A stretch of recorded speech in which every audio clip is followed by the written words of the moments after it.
Eric. Go live. Sorry, we have a little. It's just Facebook. Okay, we're live. Welcome to Sunday NFL Kickoff Show here at odds.com. Odds headquarters. We're coming off a monster week 1, 10-1 on spreads and totals, 0-1 in props. And I just added my second prop of the year. But we are ready to rock and roll. I'm pumped up, refreshed, ready to cap this Sunday action. Almost all I'll be surprised if I make any additions right now. It's so important to beat the lines. We've got our NFL experts joining us. We got the Big Ragoo and Conor Mac in the house. Big Ragoo, how are you, my man? Doing good, man. Had a so-so day yesterday on the college board, but overall the week's been pretty well, and I'm excited to get this card going with you today. I'm pumped. C-Mac, big Sunday show. How you doing, my man? Oh, man, ready to roll. NFL week 2. Let's roll. Oh, it's exciting. We got a bunch of great cappers in the chat. Cash action bets. Buzznut71. We got Aiden, Simon. Daniel says Bills -6. My fave NFL play. We'll go over everything. Ulysses Hayes, ready to go. Daniel saying kind things. Dylan Turner says Vikings +3, my play of the day. And Vikings +3 is my dad's play of the day. And I sent in that action for him. Vikings +3. I sent him in a while ago. We got +100 at Bet365. It was plus like 105, even +108 at some other books. Jason Falk ready to go. We got Fat Wally, M. Strohs. We got Mark P. Bonish ready to go. Lot of cappers. Mr. Know-It-All. Jake Kaiser, Prince of the City. Medium ugly joining us. Dommy Gun, Dom Ricci in the house. What a treat it is to see him. No request. Juan Ruiz, James Askew, Aaron Maybe. What a great group. Ick Schnizzle, Ohio's finest. Dylan Turner on Panthers +9. I'm on Panthers +9. We're gonna go through each and every one of these games. We've got to move quick. But let's start with what we're already on. So we're going to start with what we're already on. We'll remind you guys once we go through the games. So I'll go first with Bebenek, who started the show 6-0. He can't make it today. He's on an airplane right now, but he will be here on all other Sundays. So 6-0 Bebsy, he already cashed on Bengals. So he got Falcons early in the week at +6 at Fox Bet, -118. Jaguars +9.5 at -120 at BetMGM. Niners, Jets under 43 at -121 at Bet Rivers. This was all made on Tuesday. And the Chiefs -8. So that is Bebenek. For myself, I already cashed on Bengals +6. I'm on, and these are all Bet365 lines that I got on Tuesday right after the show. So my lines, we odds shopped. We looked for the best line on the legal licensed American books for Bebenek. Not for me. I only get what I bet at Bet365. So I'll have worst lines all year, which is fine. Jaguars +9, -115. Niners, Jets under 42.5, -110. Broncos, Steelers under 41.5 at -110. Panthers +9 at -110. Chiefs -8.5 at -110. Ravens first half -3.5. I'm a little concerned about those two spots because they play each other next week. And then the Raiders +5.5 -110. It was +6 when we gave it out on the show. It was +5.5. The 20 minutes later, I went to bet it. So that's my action. Let's go to you, Big Ragoo. What are you already locked in on? I'm on the Jaguars, believe it or not. I'm taking the plus points there in that game. I got the Jags. I'm looking at the under in the 49ers Jets game. I'm looking at the over in the Panthers and the Buccaneers game. And I'm looking at the late action, or I'm looking at the under in the Ravens Texans game too. Those are my looks. Beautiful. C-Mac, what have you already moved on? I got the Jaguars 9.5. I'm waiting on the Broncos. I don't think it gets to 7. I'm waiting on that. I'm actually waiting on this Dallas game. It's down to 3. If it could get under 3, which I doubt it would, I'd jump on the Cowgirls, which is crazy. But I think at that number, I could take them. I like Carolina as well at 8.5. Those are my early looks right now. And the over in that game, which Ragoo touched on. It's at 47. All right. But those are my early ones. I like it. Let's go through each game. I like it. So that's what we're already on. We've seen what these cappers are already on as well. great group here in the chat. And let's attack this card and go over market movements, go over weather, go over it all. And Ricci Dommy Gun says Cowboys -3, one of my fave bets, Connor. All right, Everyday Joe says Sunday leads to Money Day. Let's get to work right now. And let me bring up the market moves here as fast as I can. And let's go. All right, we're going to start. We're going to get this day rolling. Here we go. We're going to get this day rolling with the Giants-Bears. So I have not made a move in this game. I know a ton of people backing the New York Giants here. Let's see what's going on with a market move situation in New York, Chicago. Giants, Bears, 5.5. It opened at Bet365. It's still there. There is a 5 on the board right now. This total opened up at 43. There's now 42s and 42.5s. Bears looking to win back-to-back games to start a season for the first time in 7 years. We watched the 21 unanswered points in the fourth quarter by Trubisky. It was impressive. Robert Quinn was inactive in week 1. He is going to play today. They signed Quinn to a $70 million 5-year contract, 11.5 sacks last year.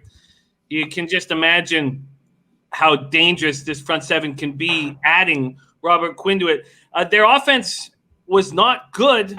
I mean, sure, Trubisky stepped up in the fourth, but they were 2 for 11 on third downs. They failed on all 6 in the first half, missed their first 7 overall. That defense without Quinn gave up 426 yards. They sacked Stafford just once. So, Diehard MMA podcast, we have Clint saying Giants outright win. Shane Schwader saying Quinn is in today. Dom Ricci took Giants team total over 17.5 and Giants +6.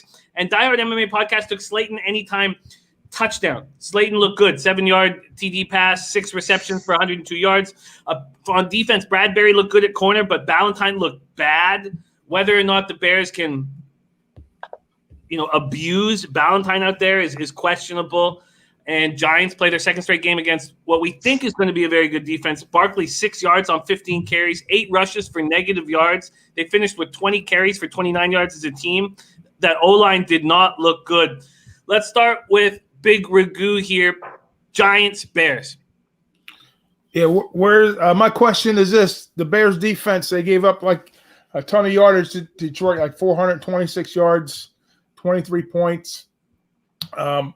The Giants, on the other hand, they did hang tough with Pittsburgh early on, but we know Trubisky's no Roethlisberger. That's a fact. But anybody can make Trubisky look like Joe Montana beat the Detroit Lions. That's for sure. But I think this game is going to be close to the number. I know Clint likes the Giants in upset play here.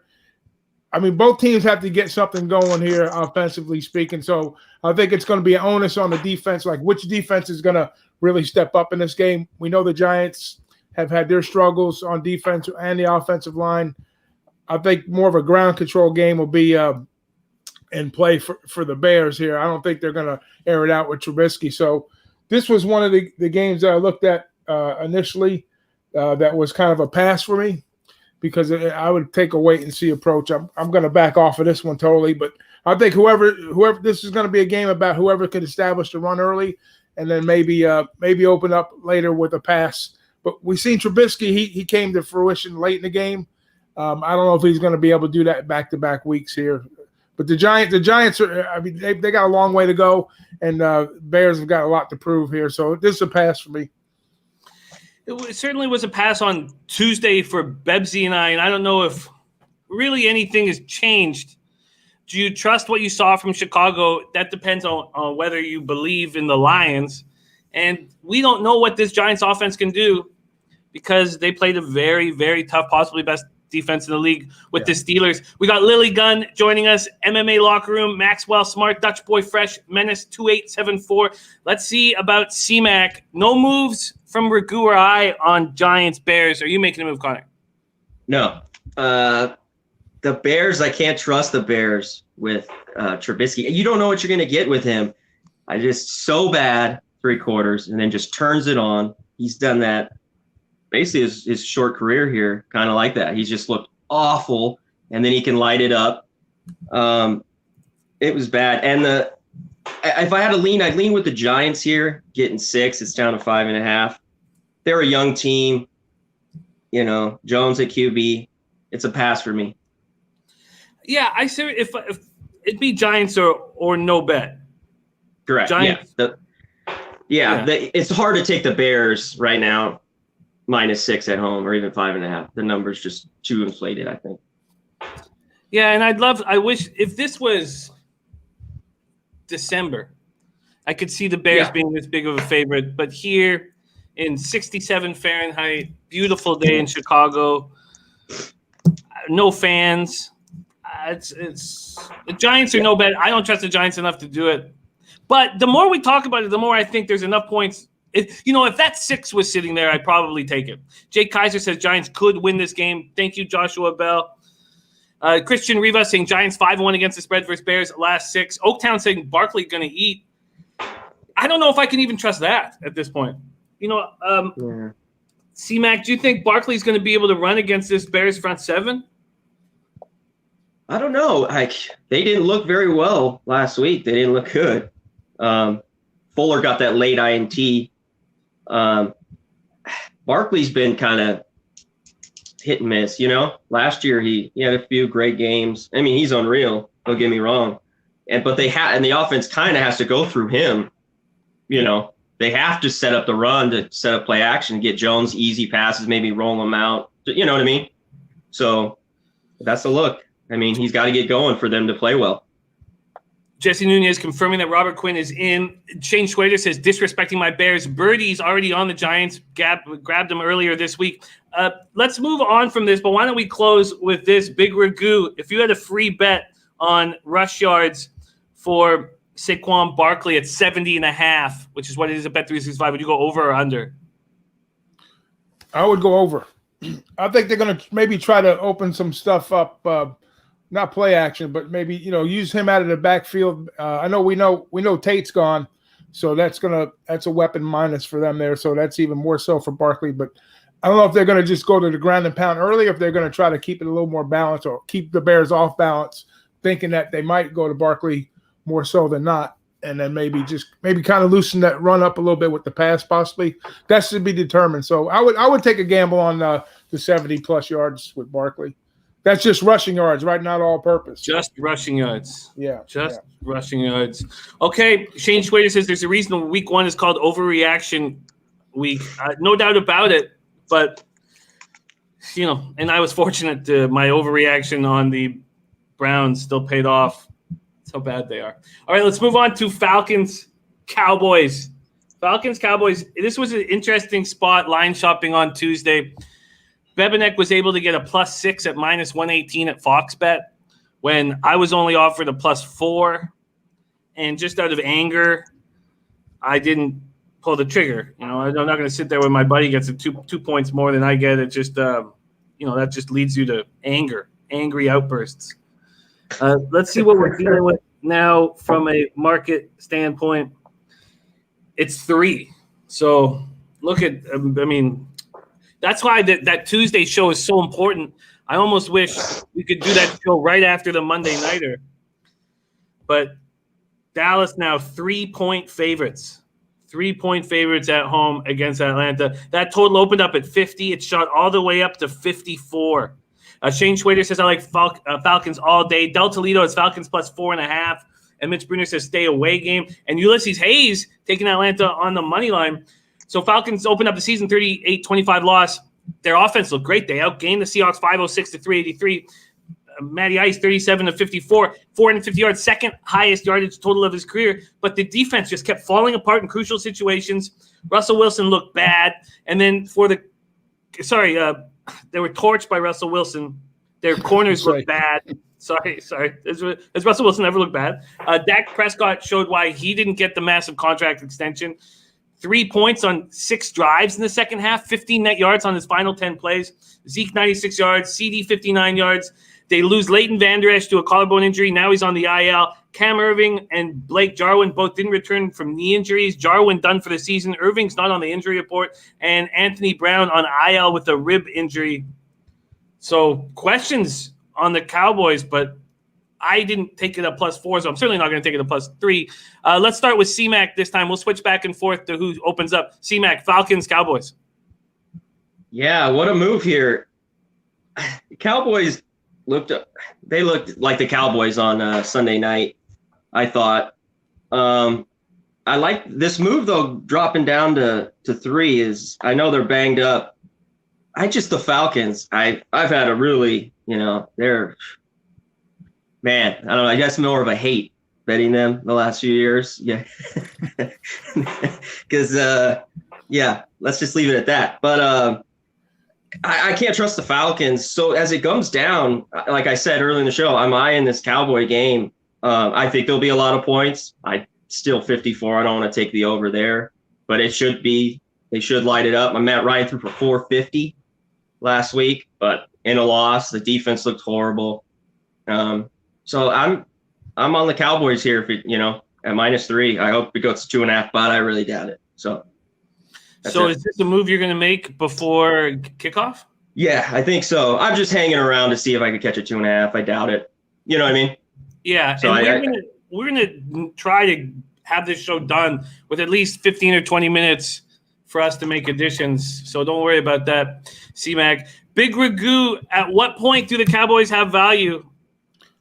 No value in my book right now, especially the way they played. Both teams, actually. But, I mean, if you look at that stat line on Ryan last week, you think they won the game, with those kind of numbers. You know what I mean? But this, like you said, the defense was so horrific. And Wilson was a one-man show as usual, doing what he does. I don't know, man. A little contest I'm in. I am on the Falcons plus the bigger number there. But, I would have interest in the Falcons for sure, but not at the 3.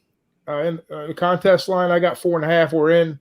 We're good there. But maybe I should have bet earlier in the week now to see which way it's going. But I don't think there's any huge value either way in this game. You would think that Dallas would eat at home -3, but that just shows you how inept they are with offensively speaking, and defense they have some issues too. So maybe a lean to the over might be a good play here, possibly. What's that current number on that? 50 some odd? Think it's 54 now. He could have got 50. That's too many points. I still don't trust that number either. So I'm going to lay off of this one totally. But we know the market's going Atlanta's way. Whether it presents value for Dallas at home with the short 3 points, I don't know. I would think it would be a stronger number for Dallas under normal circumstances, but given that recency showing on both teams, that's why the number is where it's at. So I don't find any value either way here. I would lean Atlanta, maybe on a small money line play, if any. Yeah, this is again, Tuesday night it was +4 in my book when others were 5.5 and 6. The over. I might have been interesting at the 50 or 50.5. I probably wish I had taken it. Robert Allen on Cowboys and under. At this point, pretty good. Dak's pretty good at home after a loss usually. So I mean, that was the kind of thing that kind of pushed me away. But I mean, the market says otherwise. But I don't know. Maybe, like I say, maybe a money line, small money line play on Atlanta on the road here. I'm going to pull Ragoo quickly out and get him back in, see if I can sync him up. He's a little out of sync here. Let's see if I can fix that right now. Okay, let's move on to so C-Mac probably going to pull the trigger on the Cowboys. I'd be shocked if a 2.5 came on the board. Joseph Brandon got Atlanta early at +5. Jason Larris is Dallas fan. Won't bet, but Dallas hasn't been great versus Atlanta. Game will come down in the last 2 minutes. And Shane Schwader saying Cowboys defense so bad. Who stops their wide receivers? All right, so first 2 spots, no action, and it continues that way here. Next up, we got Lions, Packers, Detroit, Green Bay next. Green Bay opening up at -5.5. Now there's 6 and 6.5s on the board. This total fired way up. Opened at 46.5, now 50.5.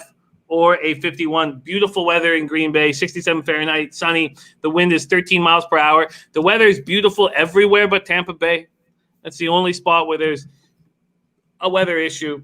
Lions trying to bounce back after blowing a 17-point fourth quarter lead. 10 straight losses. That began last November. They've lost 11 games they led in the fourth quarter under Matt Patricia. That's how bad Matt Patricia is.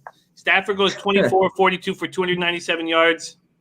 Hawkinson looks good. Peterson ran for 93 yards. Golladay and Okudah were inactive. Golladay is out again in week 2, but Okudah, the number 3 overall pick from Ohio State, has been practicing all week. He's going to be in the lineup. Desmond Trufant and Justin Coleman left with hamstring injuries. Coleman's out indefinitely. Trufant is just out as for week 2, as far as we know. And Rodgers just beat up that inexperienced Viking cornerback crew. Devontae Adams, 14 catches for 156 yards. But they had to deal with a ton of injuries. Now, Lane Taylor carted off, done for the season. Billy Turner didn't play last week. He's questionable this week. He was replaced by Elgin Jenkins. Their front line is just beat up. Lucas Patrick came in, but he was forced out in the second quarter, which meant Jenkins moved over to his original spot. Patrick is not on the injury report right now. A lot of injuries to that front group. And Kenny Clark, their defensive tackle, was hurt in the second quarter, and he's out for week 2.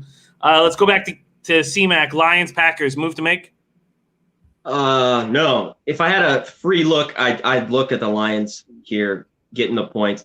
But like I was talking to you earlier, they've had such a problem in Green Bay over the years. It's just both lines are banged up. The Packers had problems all last year in their offensive line, and they lost their right guard, Taylor.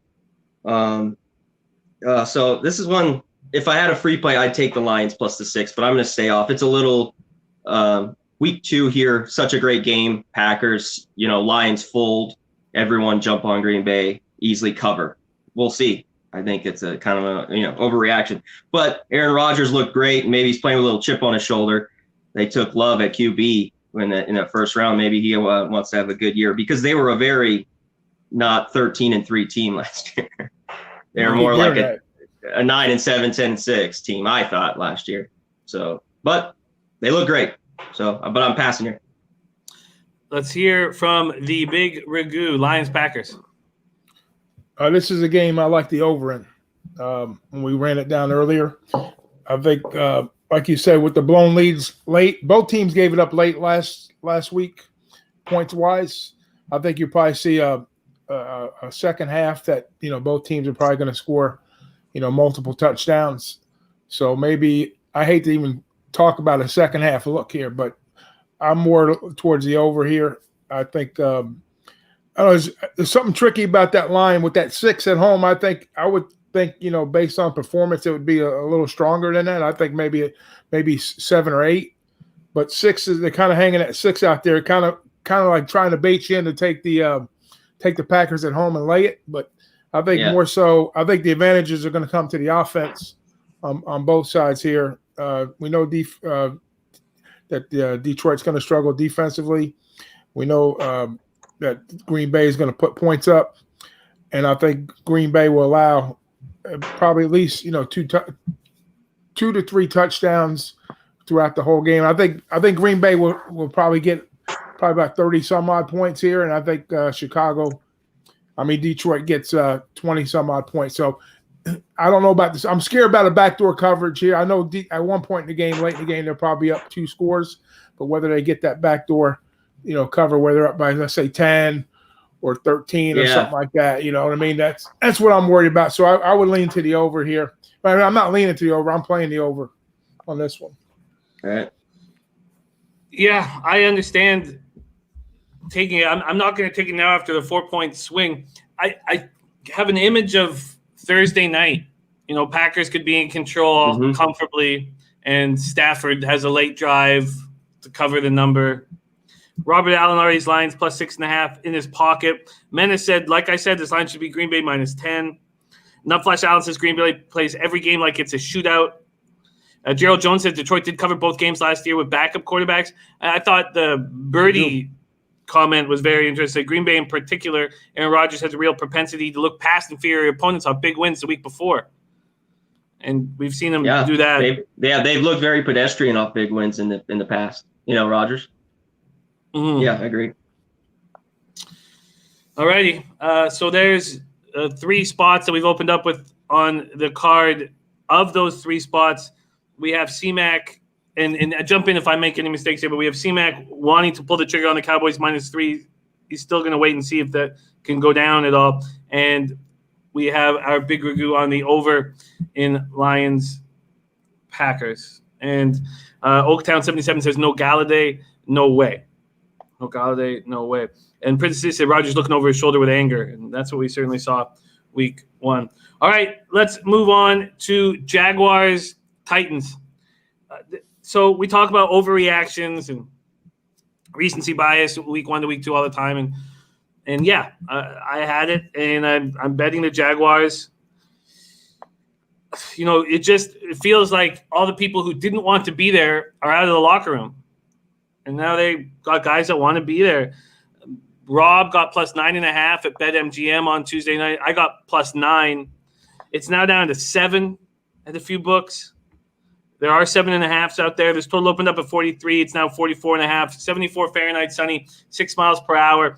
I really think part of the success we're going to have this year is that big Tuesday night show. Just destroying these market moves. Titans did enough to squeak out that win. I mean, Gostkowski looked awful. Tennessee 14-0 when Henry rushes for 100 yards. They've won 6 straight over the Jags. Jadeveon Clowney came in 47 snaps, which is more than we thought he'd play. Had 1 tackle for a loss. Vic Beasley, I think he'll be in the lineup today. I don't know if anyone can confirm that Vic Beasley will be in the lineup. He didn't pass his physical till September 5th, so he practiced for the first time on Thursday, a full practice on first time on Thursday. Jaguars were 28th in the NFL against the run. So they moved Miles Jack to outside linebacker. They signed Josh Jones for an in-the-box safety who can stop the run. And they looked good holding Indy to 88 yards rushing. I mean, obviously, it helped with Marlon Mack going down. And we're going to see Jonathan Taylor today, which everyone's excited about. Minshew goes 19 for 20. James Robinson runs for 90 yards. And their first-round picks, Henderson and Kayvon Chason, look very good. They look very good. Can they do that twice? Can they do that against the Titans? Probably. I don't see why not. I moved on the Jags to +9 on Tuesday. Rob, +9.5. Let's go to the big Ragoo here. Jags-Titans. Yeah, I'm on the Jags +9 too. You talk about a game that's fresh on your mind for recency bias, right, on this one. But like you said, the Jags are young. They move some pieces around. They basically a fire sale team. Their locker room is in a good spot right now. So that going forward, you're going to see a whole lot of Henry like usual. You'll probably see him rush for his 100 yards, whatever he's going to get. Coming off that Monday night, win that they didn't deserve to win that game. However they pulled that off, they did. But I don't know, they look real lethargic there. And the kicking game is not going to come down to a field goal. I think Tennessee probably win the game, but I don't think Jacksonville is going to beat them up in Tennessee here. But I think they're within 2 scores. Just to kind of, I think the defense will kind of help them out. And whether I don't think you're going to see Minshew go 19 for 20 against this squad here, but they got something to prove. As far as coming off of that last week, carrying that momentum forward a little bit, and then coming off a Monday night game, a tough Monday night game, maybe with short rest. I don't think you're going to see Henry carry the ball 30 times here on short rest too like that. So I look for them maybe to spread it around a little bit more here, and then maybe give Jacksonville some opportunities to kind of keep him in 3rd and long, and get some clock, and then maybe get within a score of not a win, but just a cover anyways. Maybe we get a little backdoor cover here on this one. Possible backdoor cover. It says the main thought for me on Tuesday that I kept going back to with this game was this Titans team is just not built to destroy teams. And they'll get ahead and they'll run the clock, and so Only Hunter says, who's kicking? It's Gostkowski again. Gostkowski's still has the job at this point. C-Mac, Jags, Titans. Yeah, so I had to take the 9.5 early. I jumped on it. And it's a little risky because I was so big last week on the Jags. At home, I thought Phillip Rivers was just who he did on Sunday. He threw a couple picks. And I thought the defense could be pesky enough to make a few plays. And C.J. Henderson played great. He had a few breakups and an INT. And I'm banking on Minshew here, and because it's a little. At first, I don't like it dropping now to 7.5, but I'd rather have Minshew in my back pocket, as a backdoor cover. And like you said, the Titans run the ball heavy, so I took it early, 9.5. I already locked it in, so Jags 9.5. Yeah. No, I'm not going to sit. I mean, we knew that the public was going to be backing Jacksonville today, so it's not. We get a 2-point move or 2.5, depending on what you got. It is, was expected. It's not like a big pat yourself on the back spot because everybody knew that the betting public was going to believe what they saw, and maybe that is a mistake that we're making, but I still think this is enough points. Birdie says Tennessee rolls in this game, in my opinion, not betting it. He says, I'm a Jags fan, and I would be betting Tennessee in this spot. Jags are not going 0-16, but this is a letdown spot after that monster win for them last week. I agree totally what he said. I just thought there was too many points here at 9.5. Right. You know what I mean? But I agree with it. What Birdie's saying totally. It's kind of a letdown. Everyone's jumping on him. Yeah, letdown. But I thought it was just too many, so I grabbed him. I like Minshew I like him with the ball. I'd rather have him, than the Titans. And it's -7 right now, -7. And Menace says no one thought they could play the Jags the way they did, and laughs and says Titans by 20. Our guy Menace says Titans by Could 20. be right. All right. Let's move on to Vikings Colts. So this is the spot. So, my dad is in LA and he watched Rivers every game. He had season tickets last year, and he was just blown away at the line. And in all honesty, I thought for a long time about just taking his bet and not sending it in. And then I just, I was like, whatever. I don't want to cheer against him, but I really did think about not sending the bet in, just because it's a bias that he has with Rivers. And yes, I think Rivers is terrible too, but the Colts aren't as bad as they looked last week. And the Vikings defense looked so bad. Can Rivers do what Rodgers did? That's the question. Rivers, 36 for 46, 363 yards, touchdown, 2 picks. He did not look good. I'm really excited about seeing Jonathan Taylor taking over number 1 running back duties. Xavier Rhodes going up against his former team. And we just saw the Vikings corners get picked apart by Rodgers. That was the most points Minnesota's allowed since they hired Zimmer. The 522 yards are the second most in the Zimmer era. They got no pressure. Danielle Hunter on the mend. Everson Griffin now with Dallas. Ngakwe did nothing. I mean, they got no pressure at all. That's how important Danielle Hunter is to this team. In saying that, I can't wait to watch this game. I didn't feel like I had an edge. I just didn't feel like I had an edge. Prince of the City said Vikes are everyone's favorite dog. And that's another thing that was such a tricky part in capping this game. There are 3.5s on the board for Indy now, which is interesting. And this total's gone from 47 to 49. Let's go with Big Ragoo, Vikings Colts. Yeah, we talk about Xavier Rhodes coming full circle here, right? And then that young Minnesota defensive backs and corners that they have. We know that Rivers is probably going to sling a little bit coming off the run with Taylor. And, he's good for throwing a couple picks. So keep that in the back of your mind, because sometimes his main issue is trying to force the ball, make plays where they Yeah. shouldn't be when they cut. It's an untimely thing with him. He plays good, and then he does the bonehead stuff because in the back of his mind he's Rivers, But I'm excited to see Taylor, like you say, Jimmy. I think you're going to see them eat a little bit on the ground here, and hopefully, if you're on the right side with the Colts, which I know my buddy Flipper, he liked the Colts today, and we didn't get on that game early, but maybe if we see a 3, I just have a feeling this game's going to hang around that number. That's why 3s to me are like the worst number in football, without question. If you're laying 3s, it seems like it's a friggin' struggle, and if you're getting 3, then you're going to push more or less. But I like to be on the other side of 3. I like to be on the plus side of 3, not the minus side. And it's a pass for me, even though probably Indianapolis is going to be the right side here. I'm just curious to see how Taylor does in his role and what River does with him, playing off of him, and then how they go attack this young Minnesota secondary. So I'm just going to sit back and watch this one. That's my plan as well. I came so close to not sending it in the bet. And now just talking about it, I almost wish that I didn't send it in. C-Mac, Vikings, Colts, take it away.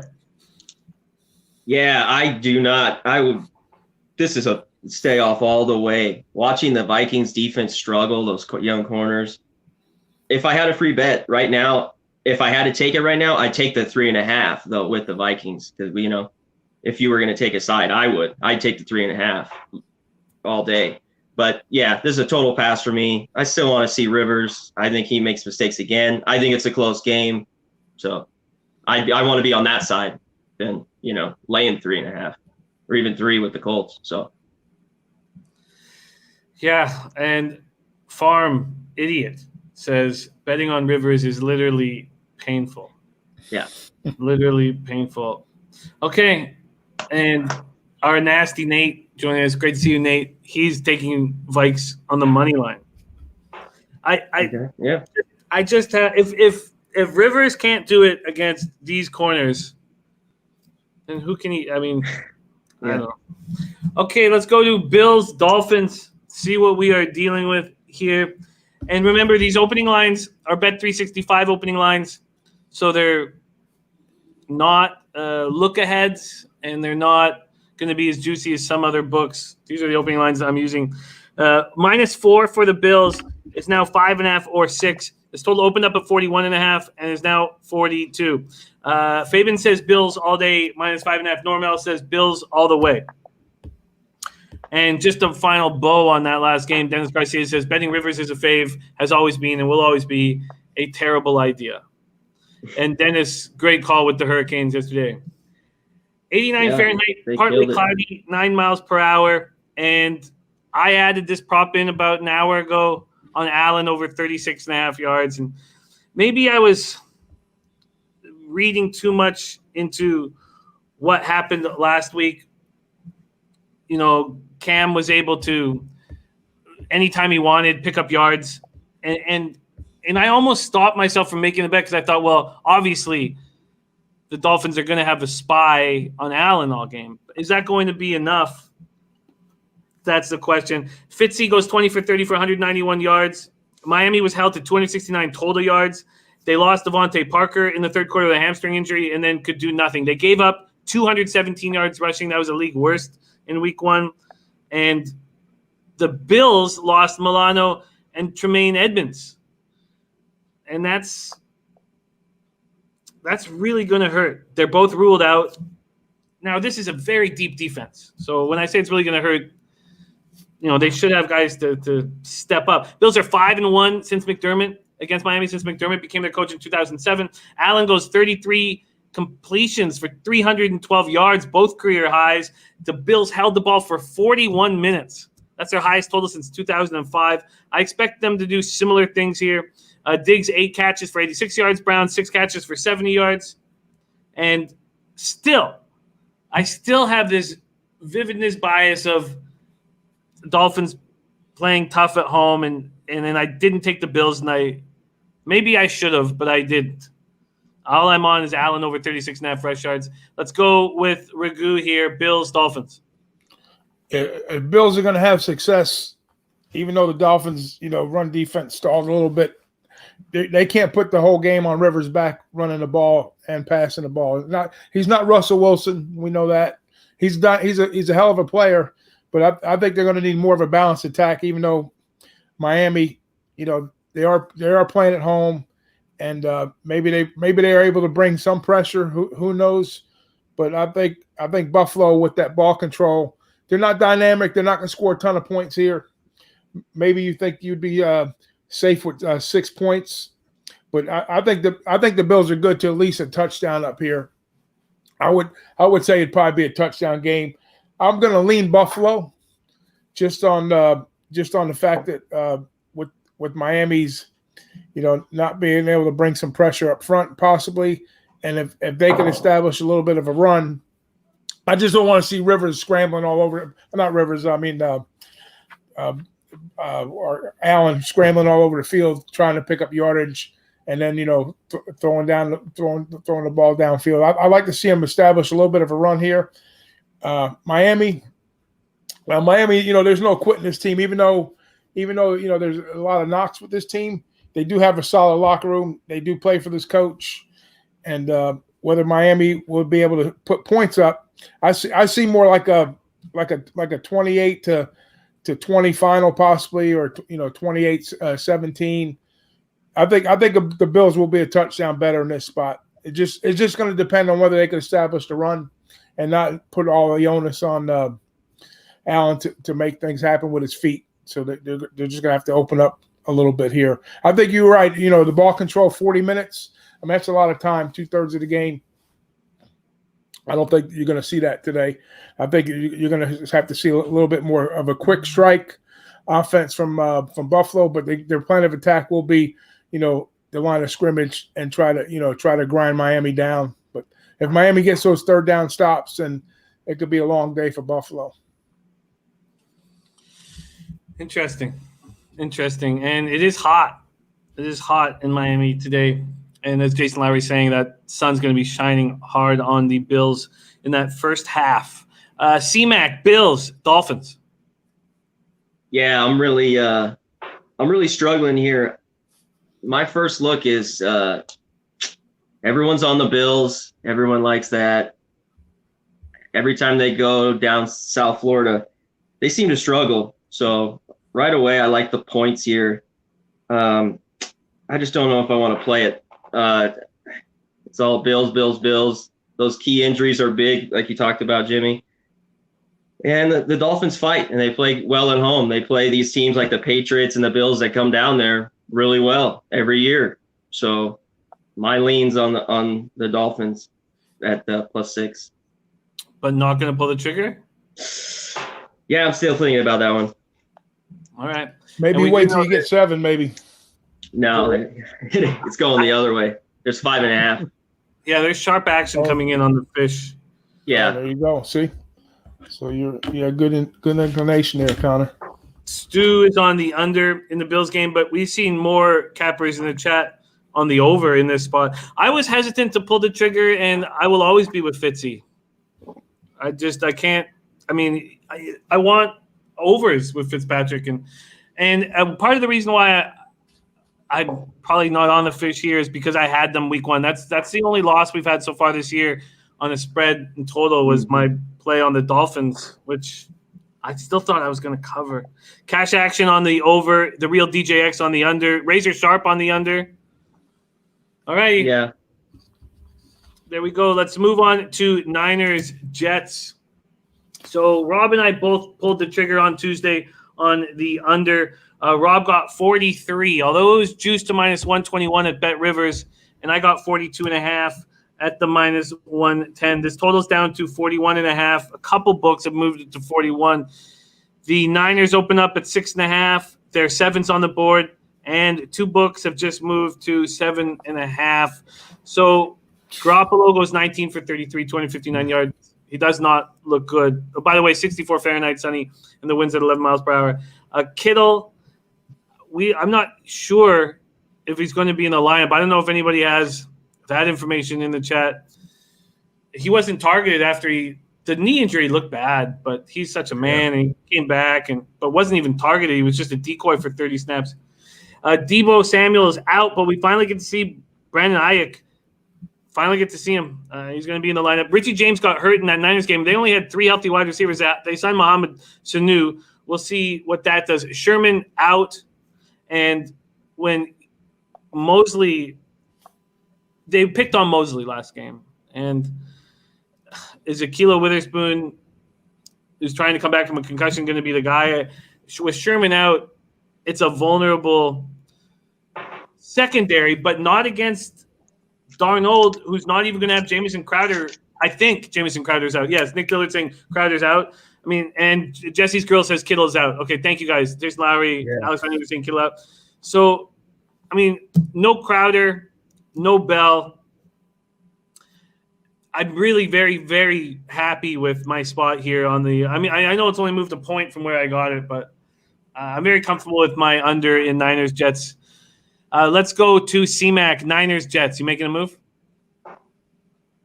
I'm not. I like the lean on the under, but the Niners are banged up here, and I don't want to take the Jets at +7. I would take them. I have no confidence in them. I took them last week, and that was my only loss. So I'm staying off this game completely. And I want to wait. Garoppolo looked okay. With all those weapons out, just all banged up, I got to stay off this game. But the under was a solid play, I thought. The look early, but it's down to 41.5. I want nothing with it. Yeah, I'm comfortable with the under, and there was talk about, is this from a birdie on our Tuesday show saying, is this going to be like last year when the Niners went across and played the Redskins? And I'm also not against, everyone's putting so much hate towards Garoppolo, and I'm not one of them. I think if he is just a smart game manager for the rest of the year, I think that's enough. And I think he can do the job here. Antoine Carcer says the under is Jake Lee says, same for me, Mac. I took the Jets last week, and what do I do now? Or what do I know? Sorry, what do I know? Same old Jets. Okay, let's hear what Big Ragoo's doing with Niners Jets. Yeah, I got in on this one, 42.5 on the under. Too many injuries all the way around on both sides here. No Bell, no Crowder, Kittle, Debo. I know Jets' Mims is out for linebacking there, so this game. I don't think there's going to be a ton of offense generated either way. I think this is kind of two teams that are on the mend a little bit, so I don't see a ton of points here. So it just makes more sense, of anything, to try to break down either side. Just kind of look at the total, and I'm on the under 42.5. I know it's crept down to 41.5, but I even at that number, I still think you'll be in a pretty good spot here. Yeah, I wouldn't. From the spots that I'm on so far to start the week, that I would say, yeah, you can still make a move on now. This would be one of them. Noli knows that Jimmy G throws at least one pass a game directly into the defender's hands. Shane Schwader says 49ers comes back with a strong game this week. Sam Darnold throws picks all day. All right, and Ulysses Hayes says, trust me, Niners -7. Let's move on to arguably the most interesting of the 1 o'clock games, especially from a betting perspective, and that's Rams-Eagles. So the Rams were taking early money this week, and, there's that bias of everybody watching them beat the Cowboys, as that was the highlight game. And then the Sharps start hammering the Eagles. So they wait till the perfect time and then start hammering the Eagles. So let's just pick a book here and see what the movement's been here. Why don't we go? Because there was a point, right, where the Rams were favored. Let me just see if I can pull this up here. Point spread, let's go. Yeah, so I guess not. Yeah, so sorry, the Rams got to -1.5. They were -1.5 for a long time. And that even got so juiced. That got juiced up to -108. So that was going to -110, -112. That was going to go to 2. And then in come the Sharps laughing and jump on the Eagles because they know the stats of these West Coast teams traveling across the country. fans or no fans. 63 Fahrenheit, sunny, 11 miles per hour. Malcolm Brown rushed for a career high 79 yards. It was a nice 1-2 punch with Akers. Robert Woods, 6 catches for 105 yards. Donald and Leonard Floyd should be able to eat here against this Eagles offensive line that's just beaten up. And Nate Herbig, Jake Driscoll starting their first career games last week. And Miles Sanders is expected to return. That's probably another reason why the market moved. This is difficult and fun to watch, but no move for me. Rams, Eagles. Let's go to Big Ragoo. You making a move here? Yeah, I took the Rams. That's basically a pick 'em. I like this spot here. I know what you're saying about that East Coast travel, and I used to use that religiously, but more recently of not. I kind of throw that out the window anymore, especially after when we had Seattle when they went to the Super Bowl and they beat me 2 weeks in a row in Carolina, Atlanta. They traveled like 6,000 miles. So I just think the Eagles' offensive line has got too many issues. I think that the defense of the Rams is going to have a field day. I mean, you look at what they did last week with that offensive line and the performance that we got out of Carson Wentz. They had 3 fumbles, 2 picks. I don't know. I don't think they're in a good spot here.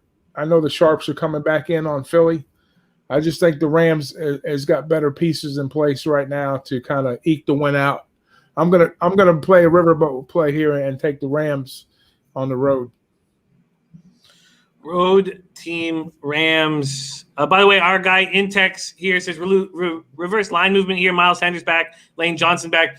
Yesterday was Intex's 65th birthday. Happy birthday, Intex. OG Lowbagger being with us since day one. What a great, great guy. I hope he's drinking his Woodford Reserves. Has his cherries to go right with him. Give Intex some love in the chat. I love that guy so much. C-Mac, Rams, Eagles. Yeah, this is a tough spot. They get Johnson back for protection. This one was a head scratcher. I just don't like those West Coast teams going to Philly. Philly was so sloppy in the second half. You think they come play better. If I would go with the Eagles if I had to make a pick here at the short price. That's my only lean. I wasn't too impressed with the Rams. I love Darnold, but I wasn't too impressed with their win against the Cowboys. So it's a pass for me. A pass there. I'll watch it. And our Big Ragoo making a move on the Rams. Big Ragoo making a move on the Rams. Mark Rosado, Eagles. If you can't lay points at home, you don't deserve to win the game. Well, I feel you. It's going to be very fun to watch. Jason Lowry on the Eagles. And Dutch Boy Fresh, respecting the cherries, addition to the Woodford. Okay, let's move on to Broncos, Steelers. So this was a spot almost the rest of my card, the moves I make, Bebsy did not go with me on the Tuesday show. This is another one. And not that he was against it, but I took the under 41.5 in Broncos, Steelers. That's at 41 or 40.5, so very small movement there. It did open at 43, so I did not get it. And I could have got a better line. And it was better while the show was on. It was just that when I went to bed, it wasn't. Steelers open up at -5.5. There's 6.5s on the board. There is a 7 on the board. Maceo says we're doing best bets at the end. That's a great idea. Let's do that, Maceo. And Connor's saying Broncos getting some weapons back. Fangio was awful. We've talked all about that, so we don't need to harp on it. But yes, Cortland Sutton is expected to be back in action today, and that's a big target. That's a big target that will really help. We know Von Miller done for the year, and KJ Hamler was out. Philip Lindsay and AJ Bouye both went out in the first half and didn't return. Drew Lock, it's going to like having Sutton. This Broncos wide receiving core can be so dangerous. Judy looked very dangerous, but, drop passes. But, man, when he had the ball in his hands, he looks so dangerous on those little slant routes. He looks very good. But this Steelers defense, could give them a rude awakening. They completely shut down Saquon. Roethlisberger was 21 of 32. Connor out, but Snell was a monster. Career high, 113 yards. I'm on the under 41.5. I probably should have moved on the Steelers. And I don't know exactly why I didn't. I think the Steelers at 5.5 is probably a nice spot on Tuesday, and now that number is gone. 6.5 for 7. So I'm not going to just come late to the party, but that probably was a move I should have made. Let's see. Broncos, Steelers, Big Ragoo. What do you think here? For a team that's always looking for a quarterback and had one of the Hall of Fame quarterback that can never bring a quarterback to Denver, I think they finally got a winner in this kid Locke. After all the quarterback carousels they had, solid play out of this kid. Like you said, Fangio on some of the blunders he had. They're going to work through those, I guess, in time. But beat up, they lose Lindsey. Now they got to travel on the road to play Pitt. Both teams played Monday night, so there's really maybe a very slight advantage to Pittsburgh because they don't have the travel to deal with here. But I don't know this one here. I'm not crazy about that number. 7. I think both of these teams coming off that Monday night game. I think is Connor playing for Pittsburgh? Is he out? Is he? No, he's done. He's out. He's done. Okay. See, so Pittsburgh looked good against the Giants. Early on, I think they put up on both sides of the ball. I would have to probably give the edge to Pittsburgh, playing at home, and just because they look like they're a little more advanced as far as talent. I think Pittsburgh's probably going to be a team that goes deep this year. So I would maybe not lay the touchdown. If I can hang a 6.5, I would definitely try to lean Pittsburgh in the spot. The 7s, I'm not going to touch. 6.5s, give me Pittsburgh. So is this a movie you're going to pull the trigger on? If I get a 6.5, yeah, I'll get down on Pittsburgh at 6.5. C-Mac, Broncos, Steelers. Yeah, Drew Lock looks good. I mean, for him, I don't like Fangio. Yeah, this is a game I'd like a 7. The Broncos played in a ton of close games last year. I like the 6.5. I don't think I get 7, but I'm going to take the Broncos here at 6.5. I'm going to try to get a 7, but I'm taking the Broncos. Oh, wow. And this just in, my fault. Coymore says Connor is in. Reported doesn't change anything. Start waving those terrible towels. With Snell. Yeah. Wow. Very, very interesting. So here we go. Kirk asking for thoughts on Detroit. Yeah, we opened with that spot. So we'll retouch on these games very briefly at the end. But Broncos, Steelers, we got Big Ragoo and C-Mac going heads up. Heads up. Ulysses Hayes says Broncos should be able to cover this game. And they are heads up here. Exciting. Hey, Jimmy, I think the Broncos covered the last 6 out of 8, if I'm not mistaken, too. So they play close games, and we've got every spot on this game covered. I'm on the under, and they're both on each side. So Ron Lofton says seems like the under 41 is attainable. And Menace, talking about Philly. Okay, there you go. The first heads up spot of the season. C-Mac and Big Ragoo going up against each other. Let's move on to Panthers, Buccaneers.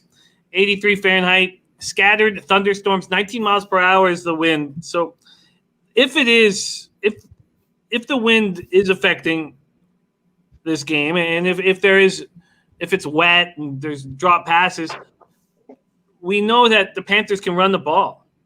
And that makes me comfortable with my Panthers at +9 that I got on Tuesday. Is this a spot where Tampa shows out after that tough loss where they didn't look very good against the Saints? I mean, that's the only fear, I guess. There's the board's all over the map in this game, depending on where you shop. You can get 8s, you can get 8.5s, you can get 9s, and you can get 9.5s right now, all over the place. But McCaffrey can terrorize teams when the weather's bad. And you got 134 yards from scrimmage, picked up 2 touchdowns. Bridgewater is someone I can trust if the conditions do get nasty. He makes the smart play. Carolina's defense looked awful. Sure.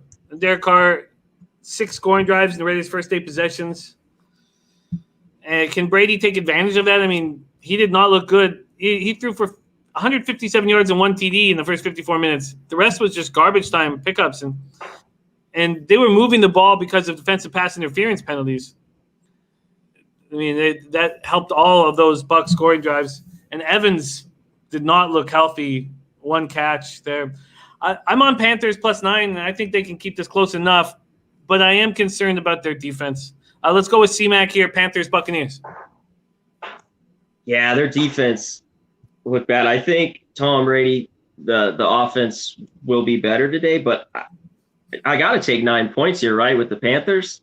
I mean, I think it takes a few more weeks for Brady and the Bucs to get rolling. Weather's nasty. I got to take the 9 here with the Panthers. Yeah. A value, I think. I mean, there's just too many points.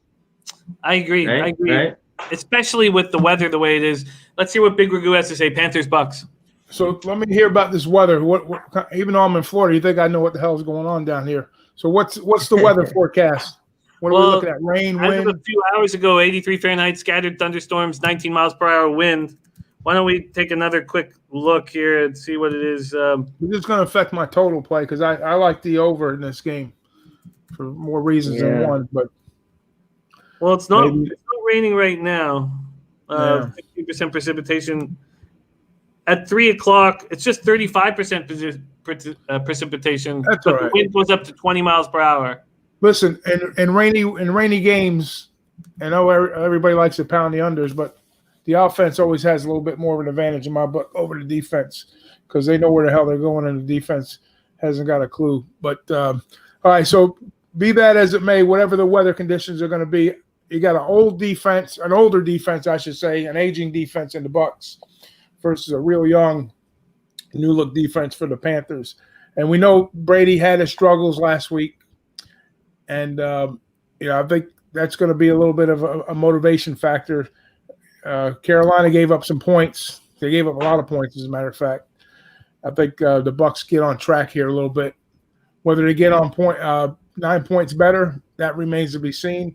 But I do think Carolina will throw some stuff at the Bucs, and they'll be able to score. Like you said, with McCaffrey, even if we do get some inclement weather, I think that would still be to their benefit with the points and scoring points. So I think this game to me is going to be in the 30s and the 20s, one way or the other. Whether it could be like a 31 to 20 final. It could be a 28. 34 final, something like that. That's the kind of feel I get for this game. So I think over is going to be a good play here, and I've already put that in. So we're good on the over in my book. All right. We have an over from Ragoo and C-Mac, Panthers? Panthers, yep. All righty. There you go. And we do know that no Godwin, and we saw what Evans looked like last week with a hamstring injury. He was limited to practice all week, says Birdie. So we're going to have to see. Jason Folk says McCaffrey, time of possession, regardless of game script. And Antoine Carr said Godwin is out, but I think defense is what looks better this game. Trust me. And Colin Moore talking about the Fournette prop or some sort of a run prop. Fournette had 5 carries last game, 5 yards. So Ronald Jones went for 17 for 66. So there's some talk in the chat about Ronald Jones being the spot to hammer here. JD says Rojo over in rushing yards prop, take it. All right, and Ulysses saying that Bucs line couldn't protect Brady. Okay, those are the 1 o'clock games. Let's move into the 4:05 game. And this is the question from Prince of the City. He says, how good are the Washington Redskins? Because if he thinks they're not that good, he wants to bet heavy on these LA Rams.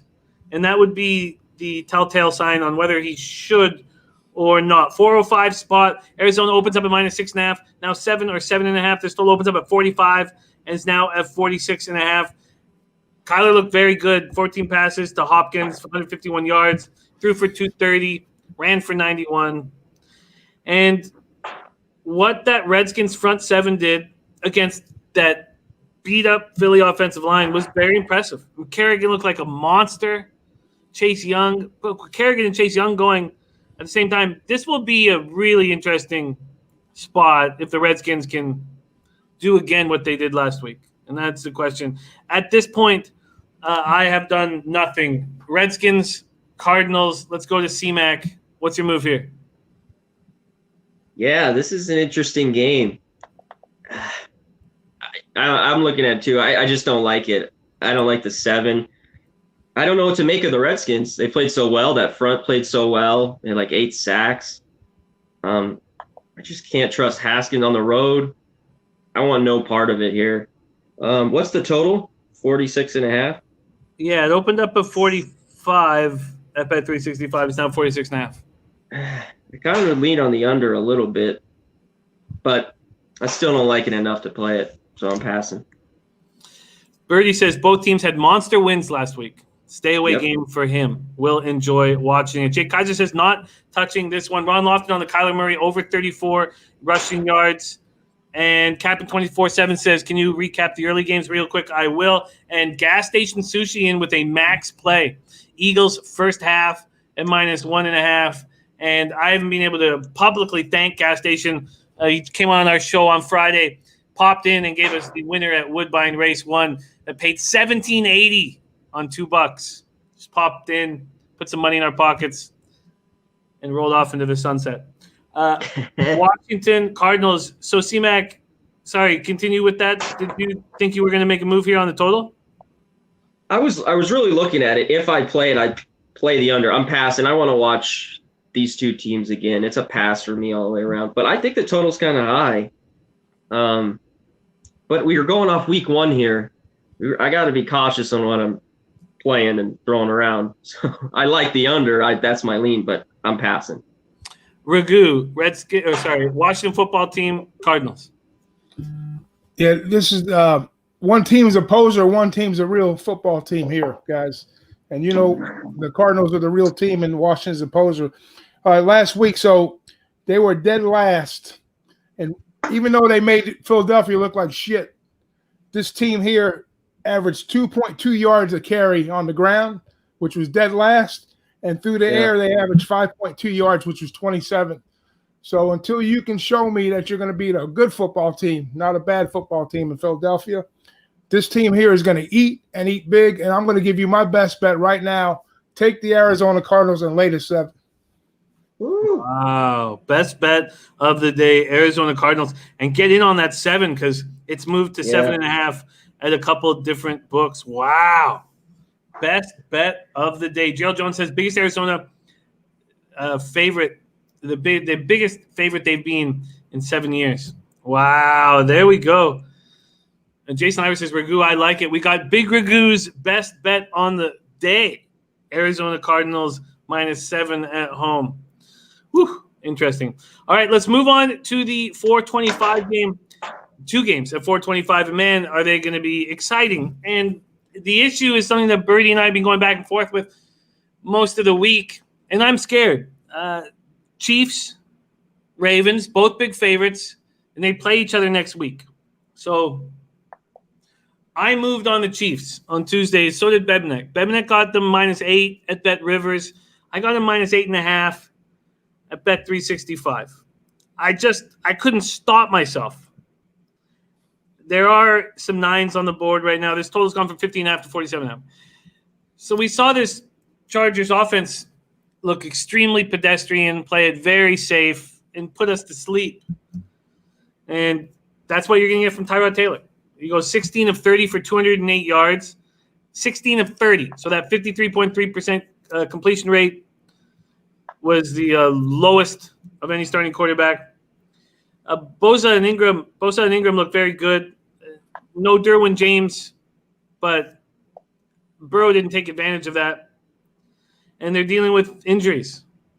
And Pouncey with the hip injury is a big, big piece to this puzzle. And the Chargers have a -15 turnover differential in their last 6 games against the Chiefs. That's something that has to change and probably will change now that Tyrod Taylor's a quarterback and you don't have Phil throwing up ducks. 84 Fahrenheit, sunny, 5 miles per hour, and the Chiefs just look spectacular. And now you add Edwards-Helaire, and they just look so strong. The issue is this a look-ahead spot? That's the big issue. And Cash Action Bets is on the Chargers. Birdie's on the Chargers. There's some very strong cappers here on the Chargers, but I couldn't help myself. I couldn't help myself from pressing the button on the Chiefs. They just, there was some people guessing the final score of a 31-13 and around in that. Well, maybe that's ridiculous. Let's go with Big Ragoo. Is this a look-ahead spot for the Chiefs, or do you think they're just so powerful? Yeah, this isn't the end of the season where, we're talking resting players for the playoffs. We're talking about getting ramped up to play football in the NFL. So I don't think there's no look-ahead spot here. They're playing week to week, especially early on. So last week, we got a good look at Edwards-Helaire, right? The guy that I loved in the draft to go to this team, and he fit in there like a glove. He had a monster game, well over 100 yards. And Mahomes only threw for 211 yards in that game, but had 3 TDs. And I think not that they were holding anything back because they did enough what they had to do. They distributed the ball well. And you're going to see more of that the same here. I don't think you can give this team enough points to cover games without going into double digits. The Chiefs, they just have so many weapons. And not to say anything against the Chargers. I mean, they did go to Cincinnati. Their defense, if you looked at that Monday or that Thursday night game, we talked about the Browns and the Bengals. The Bengals, they put up some points in that game, and the Browns supposed to have a pretty good defense. But kudos to the Chargers, I guess, for holding them Cincinnati to 13 points right after the Browns giving up 30 some odd points. So how do you read into that? But I don't know. I just think there's just too much offense on this KC side and not enough firepower on the other side of the ball. So I would lean, if I was to play, I had a free play in the game, I would take Kansas City. I'm not going to play it, but I would lean Kansas City here up to double digits.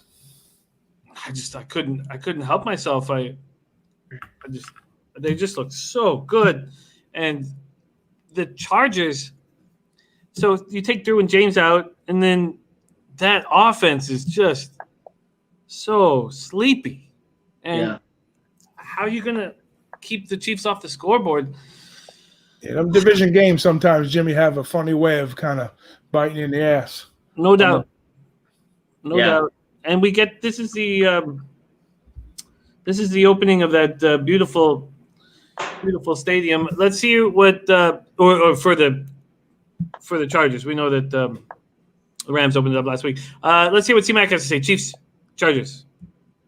Yeah, this one, I want to take every reason to take the Chargers, but I can't do it. I can't get in front of the Chiefs. And that, this, what do they cover, 10 in a row? Something like that. Last year, though, I think they won by 7 against the Chargers and the other one by 10 at home. I was looking at that heavy. The Chargers haven't been this big of a dog at home since 98, said. Wow. And I still got to pass. I want to take the Chargers, but I just can't get in front of a, freight train. So I'm going to pass. And I'm going to pass. So that's it. Yeah. I just can't.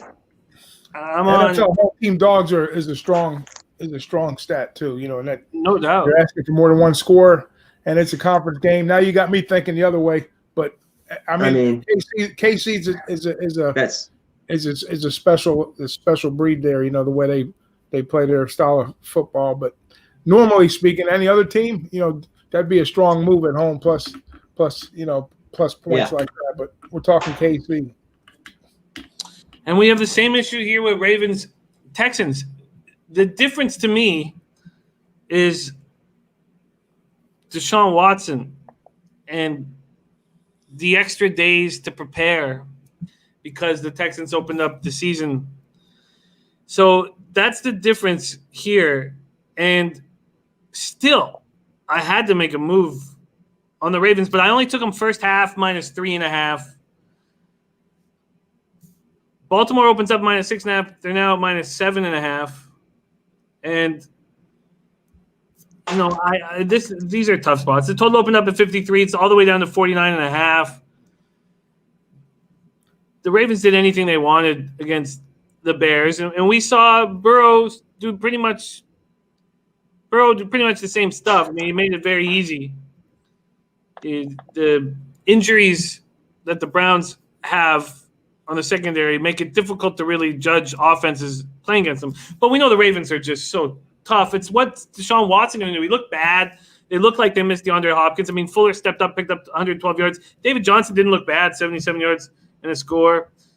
But I expect the Texans to play better, but I still took the Ravens first half -3.5. Maybe this is going to be a mistake. Maybe both of these spots here, these big road favorites, are a mistake. And there's no double. I doubled up on the Ravens first half of full game against the Browns. Didn't do it here. Let's see what C-Mac has to say. Ravens, Texans. Yeah, I hate laying points, but I can't blame you here. The Ravens, I think, have won 4 in a row as over a touchdown favorite on the road. They won all of them last year as that big a favorite. So, I want ways to take. I want Deshaun Watson with that many points, but the Ravens are rolling. It's a pass. I got to watch the game. You know what I mean? I want to take Watson, but the Texans just don't look right, and the Ravens just look great in week 1. So week 2, watch for me.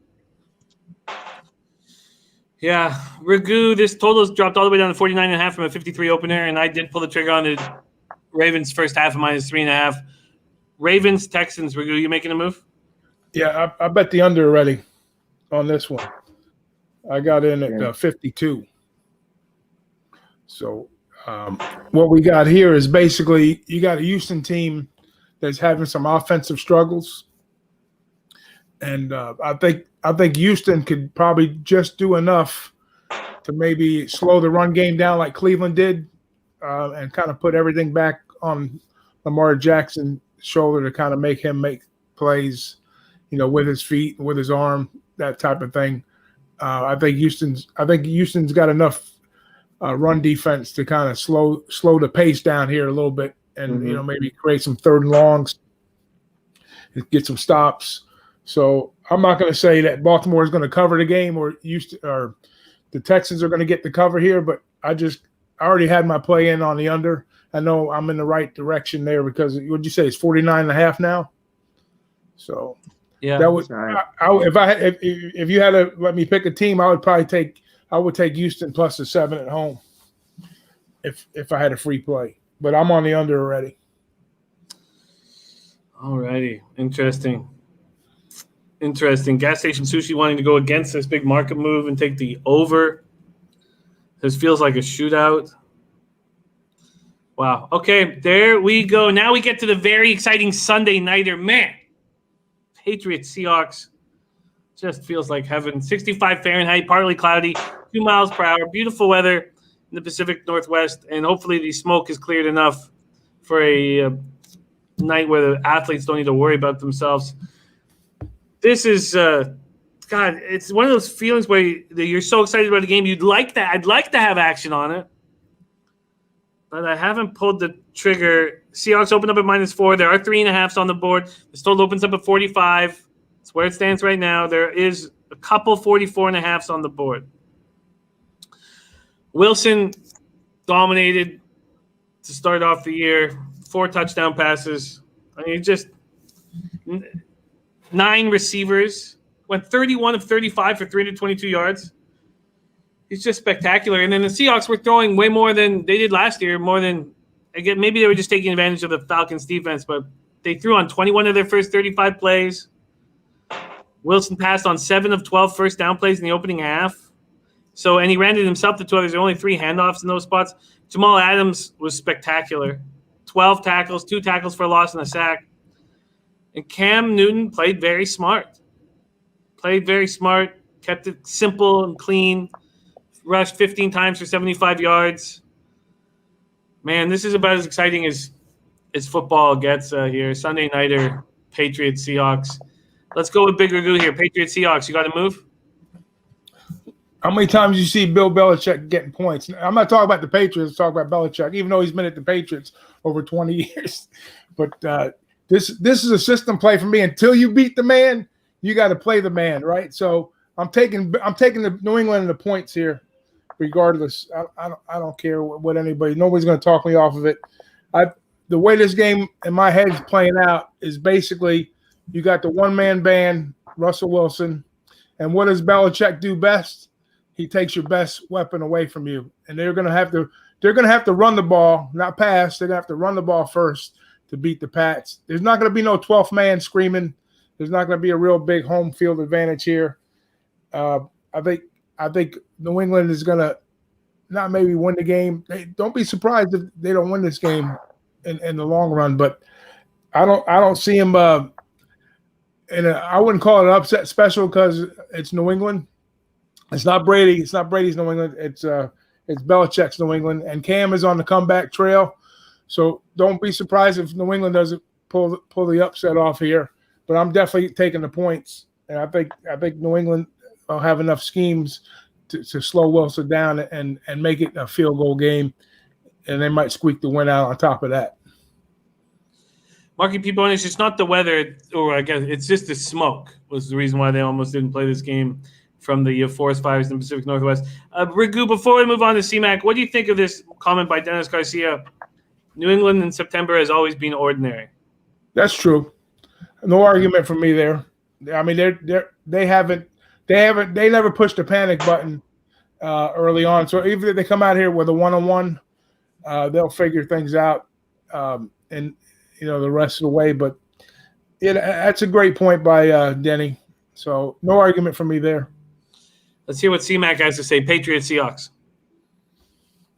Yeah, this one, I'm a huge Russell Wilson fan.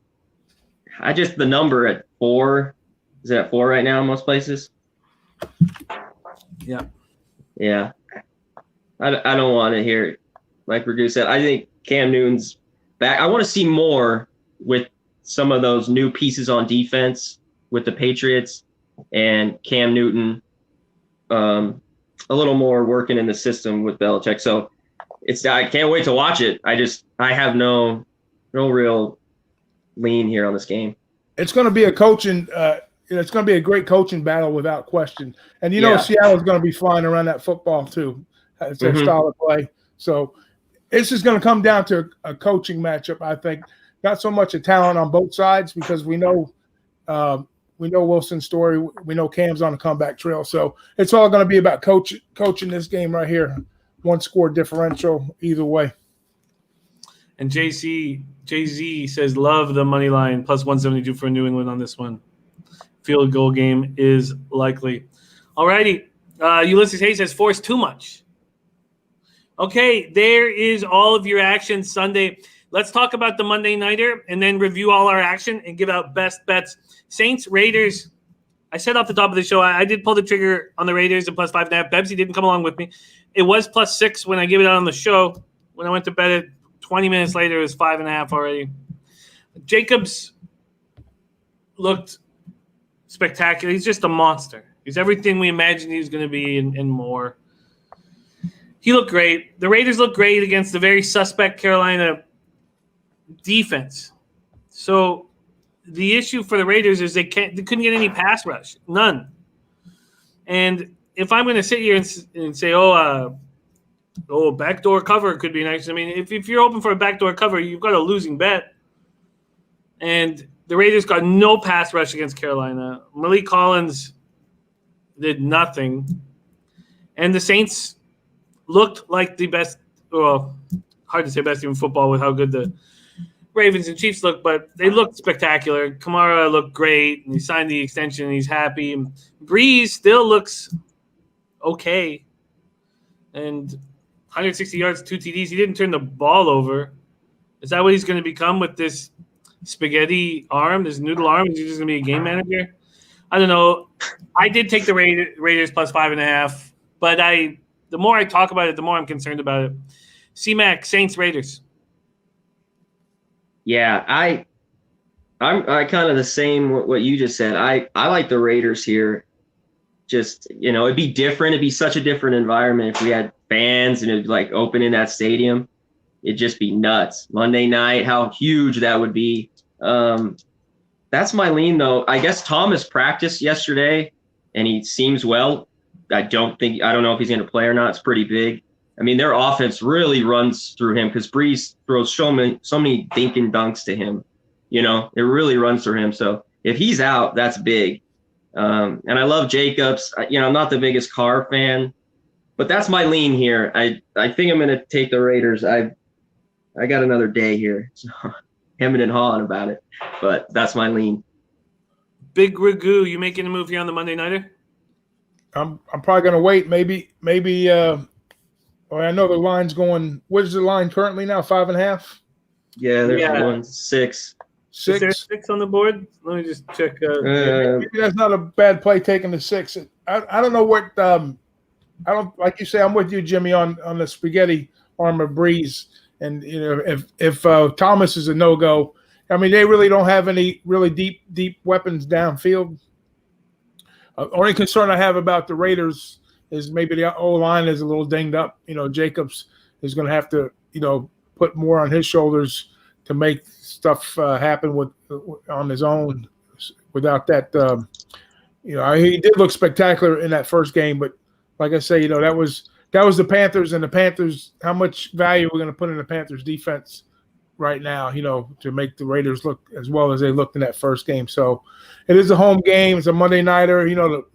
I'm going to say the crowd's going to be pumped up. It's not going to be a whole lot of crowd in there, but they're playing at the Death Star home game there. I would have liked to seen, some support there for them, but I got to take that out of the equation. So maybe the plus points looks good here. I would lean the Raiders at home, getting 6 points if you can get it. Okay.